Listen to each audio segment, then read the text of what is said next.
Good morning. My name is Dr. Gavin Stewart. I'm a professor in the Department of Obstetrics and Gynecology at the University of British Columbia. And I am also, I have the privilege of serving as the current chair of the Clinical Trials BC Advisory Council, having taken over that role from my friend and colleague, Dr. Rob McMaster.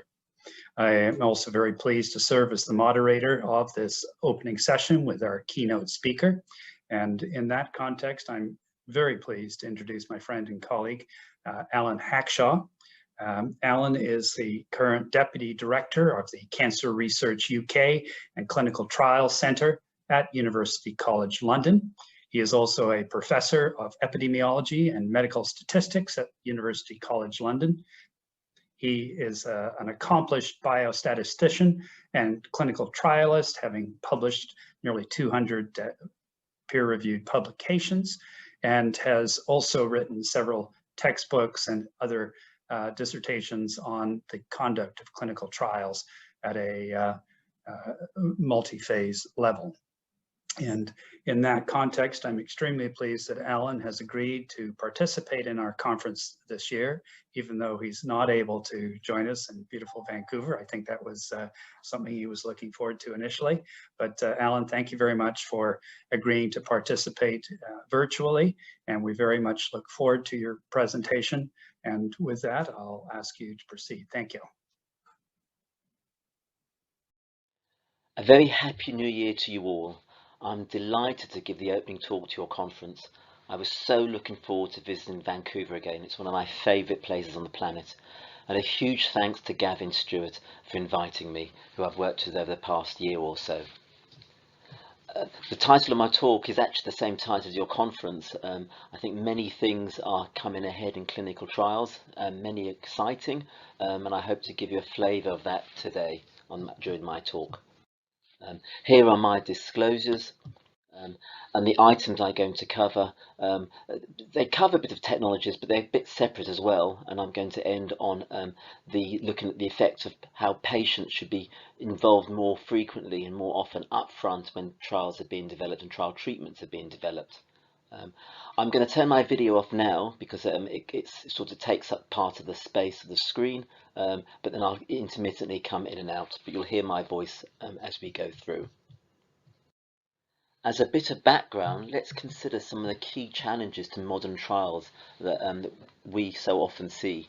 And one of the main things is the need to satisfy several organisations who often have different remits, and this can be for a variety of interventions, not just drug trials. So for drug trials, we do have the regulatory agencies. They tend to approve the same drugs over time. They might have different time periods, but they tend to approve the same drugs, which is good.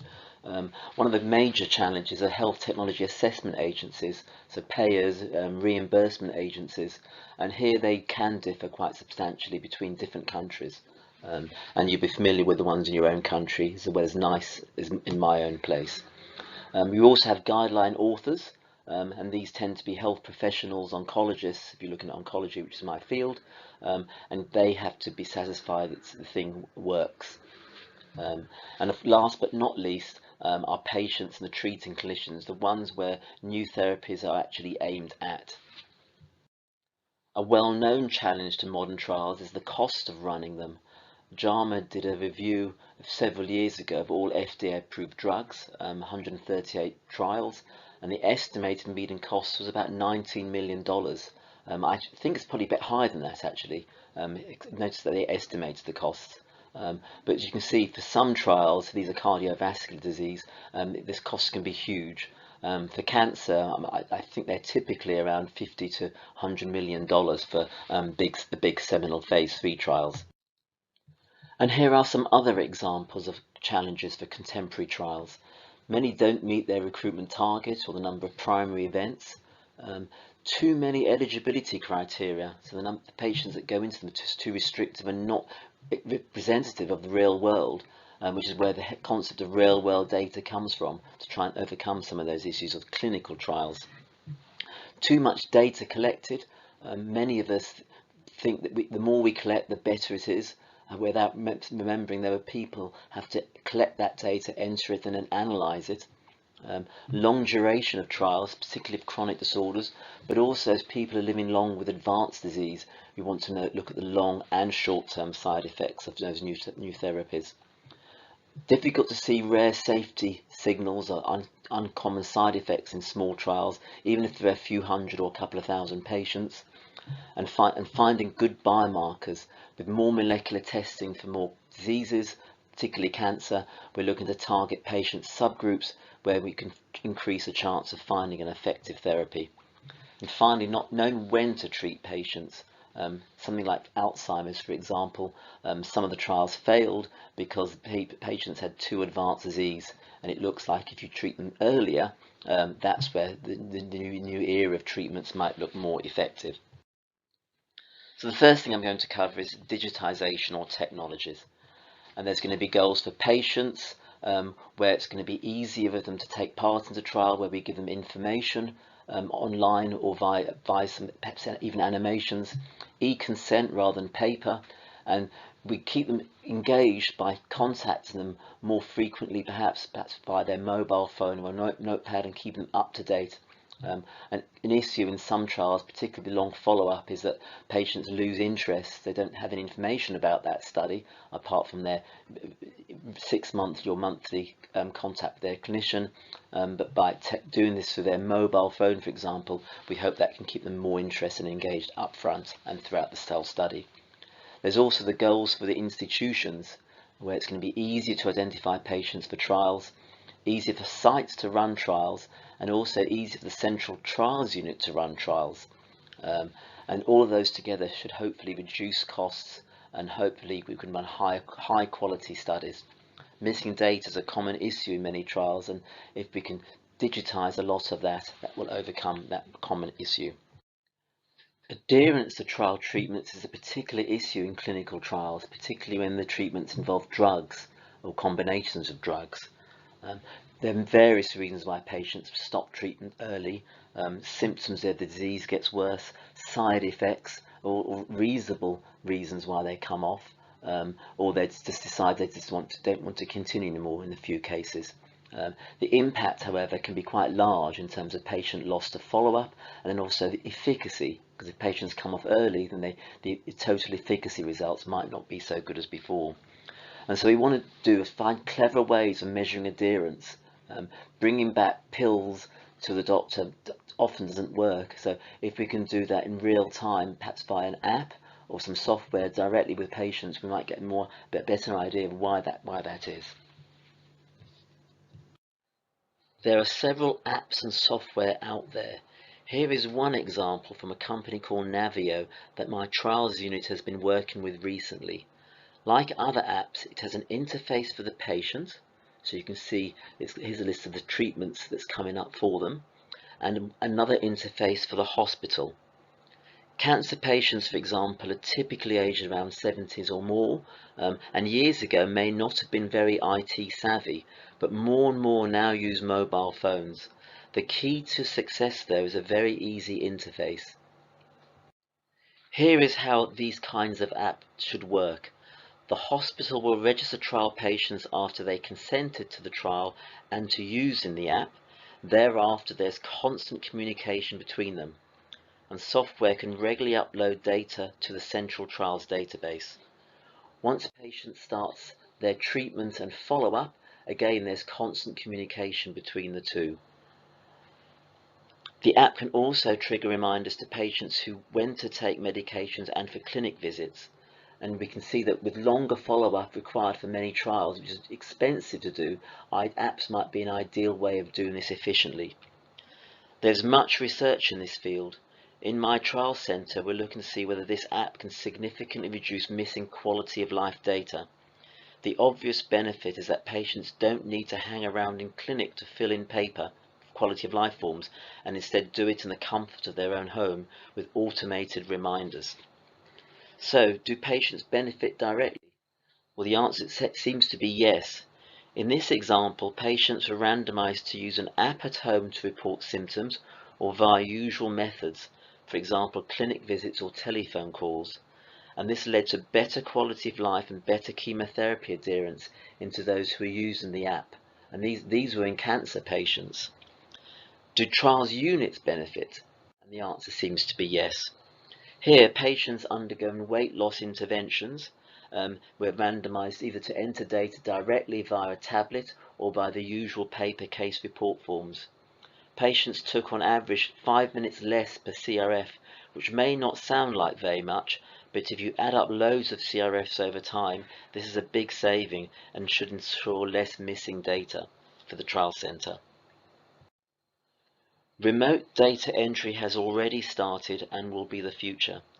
Within my trials unit, nearly all our trials will be paperless within 5 years. At least that's what our current goal is. But these systems are actually quite expensive, and they can really increase the cost of a trial. However, these costs can be offset by having fewer data managers. We can also make use of these systems for central monitoring of sites to avoid people from the central trials office going out to hospitals to monitor how operations are done and to look at patient records. Finally, we can make more use of big data from established registries. We've seen that key outcome data is now as reliable in registries as they are when obtained directly from hospitals.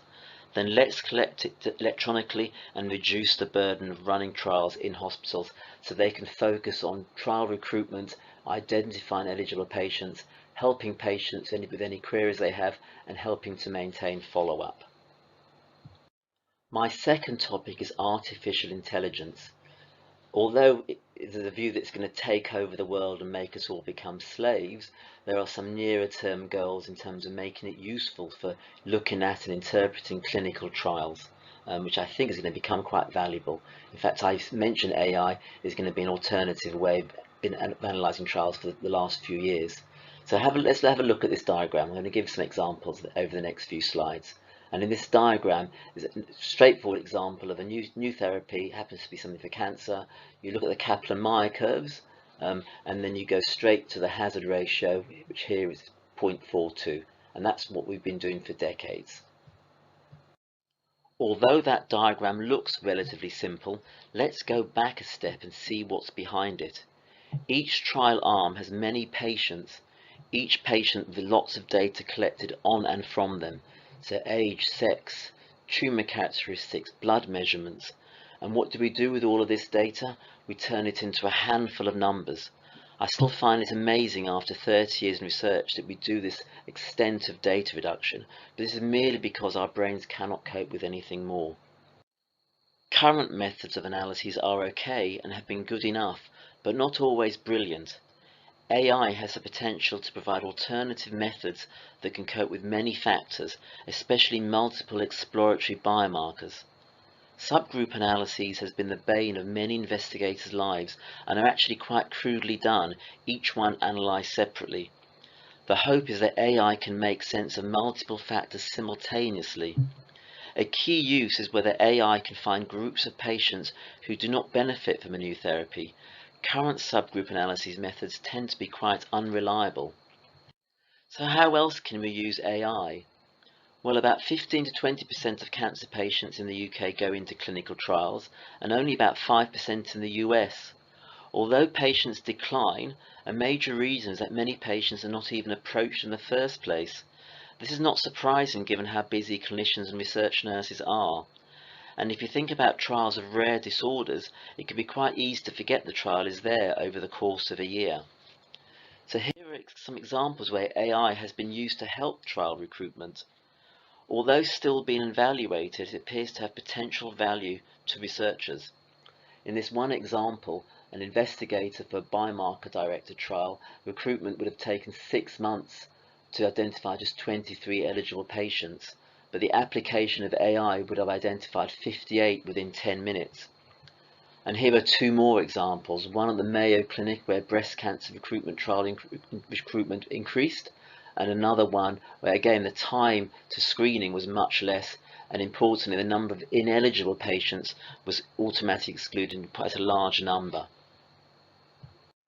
My third topic is real-world evidence. One of the problems with clinical trials is that patients tend to be unrepresentative of those you normally see in routine everyday practice. They might be fitter, better adherence to trial treatments, therefore high efficacy, and possibly more side effects being recorded because they are asked so many times. And randomized trials may not be feasible for rare disorders. And so I'm going to go through some examples of how real-world evidence can help complement clinical trials. Real-world evidence can come from any environment that's not regarded as an academic or expert clinical study. It's meant to cover the whole range of patients who are normally seen in routine practice. Here's one of the problems of clinical trials, in inverted commas. This study looked at drugs reviewed by the German Health Technology Assessment Agency. You can see how the red bar dominates, which indicates not enough evidence of benefit by the review panel. And one of the main reasons is that they thought the control treatment in those clinical trials was inappropriate. HTAs tend to want new therapies compared with current standards of care, particularly in that locality. But you cannot do lots of RCTs anymore. We haven't got the resources to do that as we may have done many years ago with, for example, the statin trials for cardiovascular disease treatment and prevention. Hence, a major potential value of real-world evidence is to provide indirect comparisons in the absence of randomized head-to-head trials. Here is one example. It's for a new drug called erdafitinib for treating advanced urothelial cancer for patients with a particular type of biomarker alteration, and they've already progressed on prior treatment. The new drug looks quite impressive when considering the expected poor performance with standard treatments. So you've got an overall tumour response rate of 32%, it's a complete or partial response, and a median overall survival is 12 months. That looks really good. And the single-arm trial is it's 87 patients, so it's not small, so decent size. And as such, the FDA granted it accelerated approval in 2019. But the investigators also provided a comparison with standard treatments using real-world data. So Flatiron is a well-known large cancer database in the US across many community clinics. It's based on many thousands of patients in routine care. And this database has been successfully used to support some license applications, though many health technology assessment agencies tend to struggle with real-world data in general. Here, the comparison with a single-arm clinical trial looks quite good. You've got a higher tumour response rate, 32% versus 22%, it looks fine, but very impressive overall survival hazard ratio, 0.3. That looks absolutely fantastic. And there are various methods that are used to analyse real-world evidence when it's combined with clinical trials that are a bit advanced, and this is one of the reasons why people are looking to the appropriate methodology now. But on this basis alone, these results suggest a big improvement in overall survival compared to standard therapy patients. The FDA had all sorts of issues with it, and issues that were not possible to overcome, such as bias and confounding, and these will always affect real-world data to some extent. So we learned from past our real-world evidence studies, and we designed newer ones with fewer issues. And there are big, well-funded ongoing initiatives in Europe and the US, one funded by the EU Commission, another one funded by the US FDA, but they're also funding with joint funding with pharma companies as well. So there's a huge budget, and they aim to find not one best way to develop and analyze real-world evidence and real-world data, but several ways that are appropriate. Because no one single way is going to be the best, that's clear. Importantly, when real-world evidence can be used instead of a randomized trial, and what is learnt could be applied to a range of different interventions such as surgery. Wayfinder is an example of a large initiative that I'm involved in. It is run by Roche. It will recruit cancer patients undergoing next-generation sequencing, from diagnosis through treatment to follow-up. External academics and pharma can access it for their own use, including it as control arms for their own single-arm clinical trials. So this huge data resource is going to be used by the research team, but as well as people outside of the research team internationally to help with their own studies and epidemiological research. Like other real-world evidence, key features are many patients, 15,000, but it will also be international, and this will make it easier to look at outcomes in very rare cancers or molecularly defined subgroups that are very uncommon. My fourth and final example of modernization is looking at the impact of patients on trials and the development of treatments. We're very good now at preventing and treating many disorders. People living longer, there are cures, and many times it's focused on clinical endpoints. And even though we now use quality of life much more than we ever used to before, there's still room for having more and closer patient involvement all the way through the development of new therapies to influence how they are developed and also the design of clinical trials. Here's an example of HIV treatment. Such treatments have come a long way from decades ago. Standard of care now consists of multiple drugs. Because standard therapies have high efficacy, one goal is to find combinations that have fewer side effects. In this trial, the investigators wanted to examine a new TAF or TDF based triplet therapy in a non-inferiority way. And you can see the drug names at the bottom, but I'm going to stick with the labels. The aim is really to reduce viral load to a tiny amount, so these are newly diagnosed HIV patients. In the upper figure, it's intention to treat analysis, you can see that the two new combinations reach this target by 12 weeks, whilst a standard triplet combination takes 24 weeks. But notice that 20 to 25% of patients fail to achieve the target response with all treatments. The per protocol analysis, that's at the bottom, now that shows response rates of over 95%, and that clearly illustrates the problem of non-adherence, i.e. vast majority of people who take enough drug respond. Hence we should be finding better ways to improve adherence, and this is why ongoing research is looking at monthly and even 6-monthly injections. This patient-driven research will allow them to move away from multiple daily tablets which constantly reminds them of their disease status to an infrequent clinic visit. And when we look at the side effects, the new TAF and TDF combinations have lead to a significant reduction as expected and hoped for. And 12 versus 24% is quite a big effect, particularly when you consider the number of people internationally that would be treated for their HIV. So we have two faster acting therapies, new therapies, with fewer standard side effects. But then this new side effects appeared. And you can see the effect, which is weight gain, in both men and women. And over time, you can see weight gain is higher in both of those new treatment combinations, and it's highest in the TAF combination. And it's also mainly truncal fat, which is not terribly easy to lose. It may bother some people, and of course weight gain is a risk factor for cardiovascular disease. Many years ago, when HIV was still difficult to treat, you'd probably say that weight gain is a minor issue, but for many people now, HIV is considered a chronic disorder. Many young people living normal lives, so weight gain probably matters to them. So do studies to ascertain this, as the combinations are being developed and evaluated, and focus on the quality of life impacts as well as the important clinical endpoints.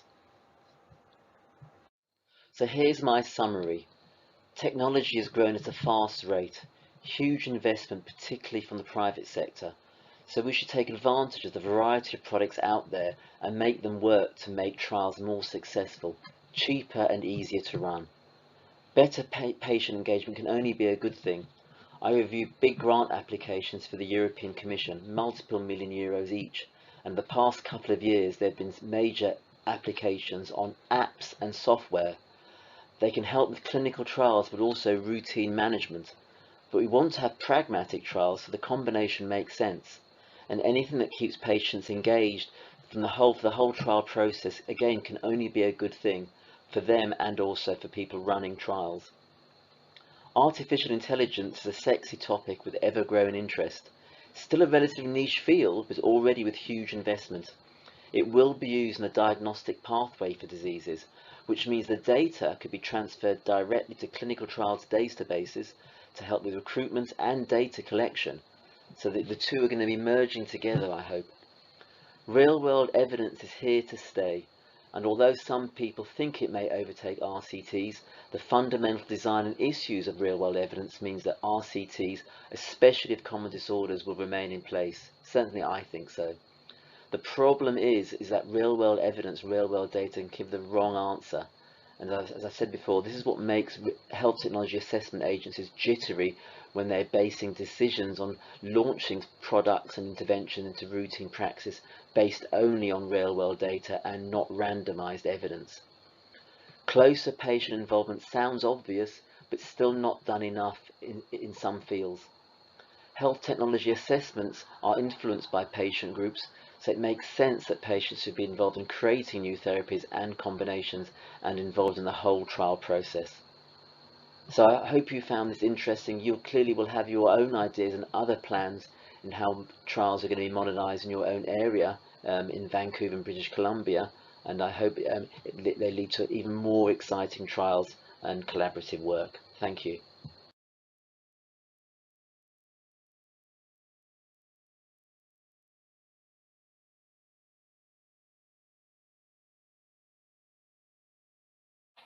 Yeah, there is a question related. What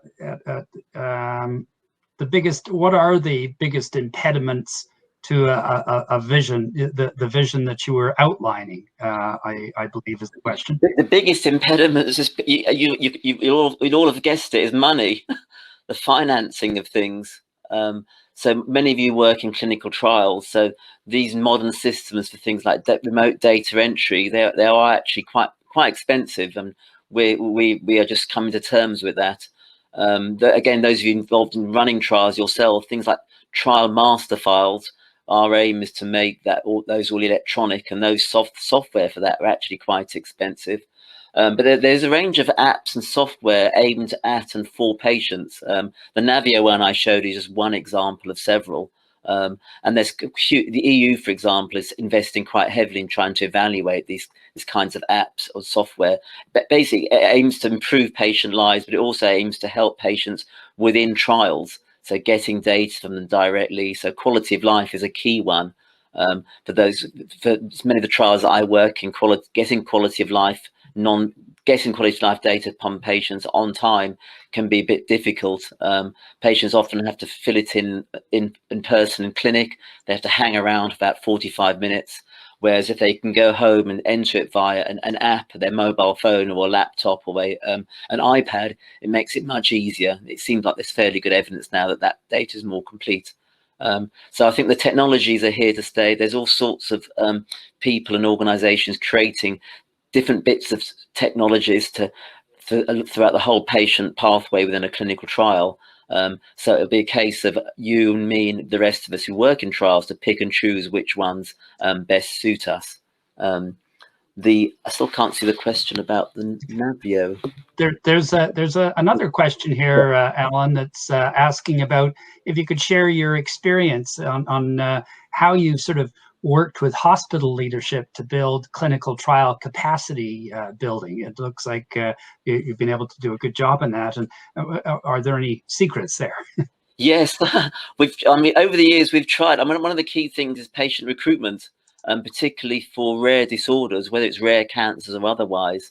And certainly for some of the rare cancers we've been running trials for, we try. And so we have something I'm not sure, I think you have something similar to where a multidisciplinary team. So a group of clinicians will decide what happens to a patient through normal clinical practice. And as part of that discussion for the treatments, any appropriate trial is raised right there and then. So that MDT, those clinicians will have a list of appropriate trials that the patient might be eligible for. So basically the patient management is done alongside consideration to go into trials. And that's one of the key things we link with hospitals to get it on board, because it's quite often when you got busy clinicians, they often forget about the trial there. And so sometimes that can affect patient recruitment. So our aim over the years has actually been to sort of integrate the clinical trial process in with the managing patient process and pathways, and that seems to work. So sometimes we send them laminated pieces of paper that's got a summary of the trial, so no one can tear it up. It's there when the committee meets. They have it there. The admin people have those laminated sheets. They're there to remind everybody. There's this trial. Please remember it as you're deciding what treatments are appropriate for that patient next. And that's one of the key things that's actually worked quite well for us. Certainly for things like so I work in thyroid cancer a lot, which is not quite common, and that's worked quite well for that. But I think to integrate it is the key one. Well, thank you. And there's a question that's received a number of upticks. I see Navio on the slide, and I wonder whether it would make sense to enable similar API into REDCap, and this could be made available to all trialists in BC. Yes, I think, yes. I mean, Navio is just a company that I came across last year through a medical colleague, and it's one of several kinds of apps that's out there. And at the moment, we as a trial centre, we're evaluating that app, whether it's useful or not in our trials. So we've got within a randomised trial, we've got an embedded randomised trial to see how these apps work, whether it improves outcomes for our trials, whether it reduces missing data. Do you get on-time reporting of data from patients? So that's how we're dealing with it.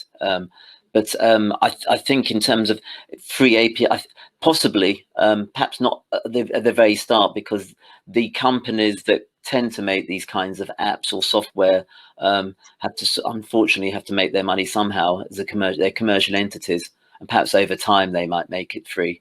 But at the moment, I can think of about four apps out there that do something fairly similar. This one integrates trials with patient management, but I don't know any that are free, I'm afraid. But it's worth looking out for. It could be an academic department in a university develop something like that, quite frankly. And then somebody else has asked, have you come across any digital readiness self-assessment tools for clinical trial planners and administrators to help them integrate the available tools? No, I know I haven't. Gosh, it opens up a whole set of processes to. It's sometimes easier when you don't do drug trials, because anything that involves drug trials, you then it's got to be fit for purpose with the regulatory agency, and they oversee sponsors and they inspect sponsors. You have the same system in Canada that we do in the UK in terms of regulatory oversight. Again, it's all the systems for making sure the technologies are fit for purpose and they're accurate. They're already in place for things like medical devices, and so these kinds of technologies are sort of like a device in some way. And if you're going to act on it with patients, they've got to be quite robust and tested and validated and all the rest of it. So that they might look a bit different to what you might normally think of as a device, but they have to be evaluated in the same way, and they have to be fit for purpose. But I think there's no getting away from it. And I think they genuinely will make trials more, I hate to say, more exciting in the future. I don't know about you. Sometimes I find working in trials, and then my colleagues here find it a bit of a slog. There's quite a lot of processes and administrative bureaucracies that we all have to do. And I'm hoping that these exciting technologies, whether it's digitization, AI, will give us an added interest in it, renewed interest in research. And this could well have been covered in one of your slides, Alan, and people that were having problems lip syncing on there. But there's a couple of questions to invite your comments on patient engagement in clinical trials in terms of specifying the questions, trial design, interpretation of data. Yes, thank you for that. Yeah, that was actually my fourth topic, and it still sounds weird in 2021 now, where you think, well, patients should be embedded in with the development of interventions, but I still find sometimes that involvement comes a bit too late. So I was given an example of HIV treatment, where you've got a different kind of side effect. So we've come a huge way with HIV treatment from it being a very fatal disease, and to one that's now curable. It's considered to be chronic for most people with it, and now people are trying to find. Researchers are trying to find different ways of treating, reduced treatment, less frequent treatment. But some of the modern generation of drugs have this side effect, which is weight gain, which might not sound like a big deal. And if you go back many years ago, it wouldn't be a big deal compared to the other problems that would occur for somebody with HIV who progresses into AIDS. But now, when it's a chronic disorder, weight gain for people is a big deal. And so you've got to design drugs now that can cope. How do you cope with that? How do patients want it? Would they switch from standard therapies to these kinds of new therapies? So I think patient engagement, which everybody says is there, but it's probably not as much as it should be, I think. But some organisations that fund trials in the UK, for example, make sure you have that in patient engagement, and not just one or two patients, but a panel of them all the way up front when you design trials now. And I think that's a fantastic thing. I think. Okay. Thank you. And another sort of a bit of a comment and a bit of a question is about, let me just pull it up here on how do you think post-marketing surveillance can contribute to real world evidence as we're doing trials? Yeah, I have to admit, to me, they sort of overlap. This post-marketing surveillance, bit of a boring title, and it's an example of real-world data. As soon as it's any kind of intervention, most people think of drugs, but it can be any other kind of treatment for any disorder. Once it's launched, it's licensed, and moved into routine practice, you then collect data on a lot of people, collect outcomes on them to see how well that therapy operates. So that post-market, I think that it's here to say it's here to stay, and will be. How it's going to be used, that's what people are still struggling with at the moment. We don't want, and I certainly wouldn't want it to replace randomized trials completely. Some argue that it might do, but I don't think it would. So if anything, it will give supporting evidence to the earlier randomized trials. And there are things you can get in post-marketing surveillance, real-world data that you can't get so readily in the preceding evidence. So you've got much bigger groups of people. You might see unusual side effects. So I think there's certainly a place for it. But the way I understand it, it's under the umbrella of real-world evidence now. So many people are investing quite heavily in it, and a whole range of disorders, rheumatoid arthritis, I think psoriasis, cancer. There's all the quite big chronic disorders. People invest, national organisations as well as pharma companies. So I think it'd be complementary to randomised trials, but not replacing. Well, thank you, Alan. And you may have noticed on your stop clock that we're both looking at there that people are so engaged with the answers to your questions. You've been given another 5 minutes, so we're going to keep going. And somebody has asked that you commented that often patients were engaged too late in the development process. Do you have any sort of comments on the barriers to that, or what causes that delay? Gosh, the delay. I think there's just an assumption that the researchers know best. Some of the trials, and they think this is what patients want, and so trials are designed, they're run. And I've seen examples of clinical trials of behavioural change for things like people with type 2 diabetes, and there's lifestyle changes to change diet, smoking habits, and they're really complex interventions. And you think you might run it in a randomized trial setting, but you'd never be able to roll it out to a generalized population because nobody would be able to stick to it. And if they perhaps had more patient engagement right up front, you might design some of these complex interventions in a different way, because people who go into clinical trials are pretty different to those in general practice for many disorders. And I think that's where that patient engagement comes in. It's also the point of getting the right patient engagement. So many years ago, when we were designing trials, we might just ask 1 or 2 patients, and it's always been a quick, and many other people did that, by the way, and it's always been a quick way to get it through funding. You just get 1 or 2 patients to comment on it.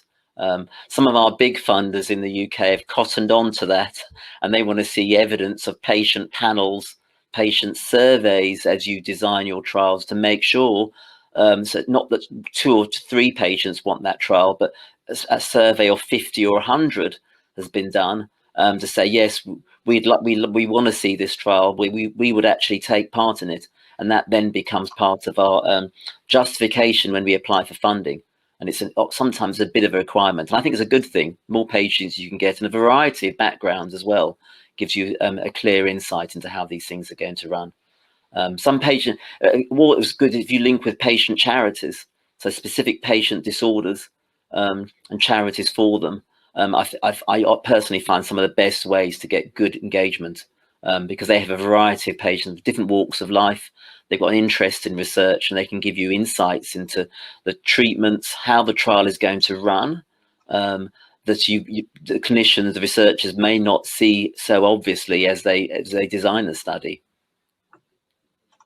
Well, thank you. And maybe it sort of ties in a little bit with this, but people were obviously analytically reviewing your slides because somebody asked, one of your slides talked about a patient-focused outcome rather than clinical outcomes.